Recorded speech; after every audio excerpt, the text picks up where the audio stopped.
And moving on from layoffs to an ongoing writer strike in Hollywood entering its 6th week, we did get some positive news out of Hollywood with the Directors Guild of America striking a tentative deal with studios. This deal includes gains in wages and benefits, a 76% increase in foreign streaming residuals, which is a type of royalty payment, along with a, quote, groundbreaking agreement in regards to AI. And we do know that artificial intelligence has been more of a near-term threat for a lot of these jobs in the creative industries.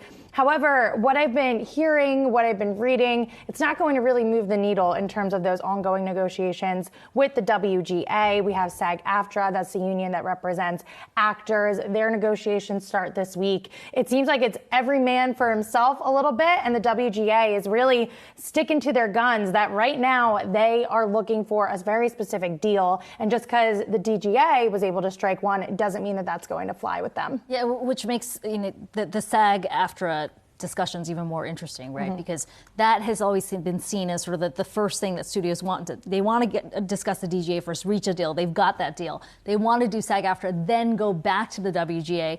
If SAG-AFTRA those discussions hit a snag, then what happens? That could mean a more prolonged strike, at least on the writer's side. And that's essentially what we saw in the last writer's strike, right? They struck that deal with the DGA, and then the WGA came later.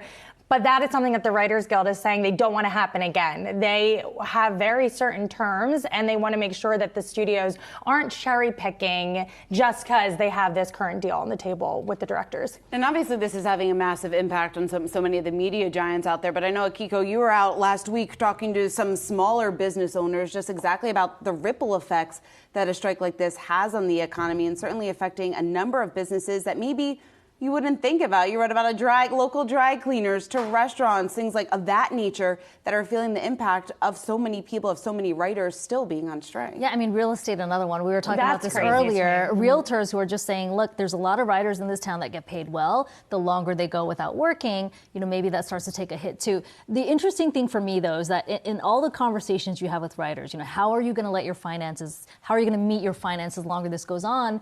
They all say, look, this is kind of how the structure already worked. You go with 10 episodes and then you don't work for 6 months. Sometimes you don't work for a year.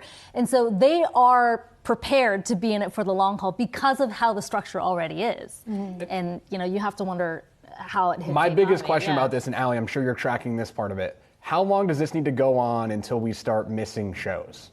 For me, I remember Friday Night Lights got ruined by the last writer's strike. I remember Grey's Anatomy. That's my main memory of the last writer's strike from a consumer standpoint. I'm wondering how long this goes until we start missing some episodes. Well, it's already starting to happen to a certain degree, right? Just in terms of the delays that they are. Right. But when do we see that on the streaming side, I guess, is my question. Because those shows. How long is that pipeline and when does it really Is it October comes and then all of a sudden there's no new TV? I don't know. I'm curious. I know, and I'm watching Ted Lasso. I just finished up the 3rd season. That was heavily delayed due to COVID and due to other things. So I also feel the consumer has just gotten used to a delay in our favorite shows. And I know I always need to go back and rewatch recaps just to understand what happened. Because you go like 2 years. It's always 2 years now anyway. It's always 2 years. And I think that is a big question, is how is this going to impact the consumer, their favorite shows? All these streaming platforms have said, look, right now we have enough content banked. But I think if we see this continue throughout the summer into the fall, we got a problem. Yeah. I was going to say, I always leave way too much time. Even if the show does come out, I just started the 2nd season of Bridgerton. That season has been out for some time.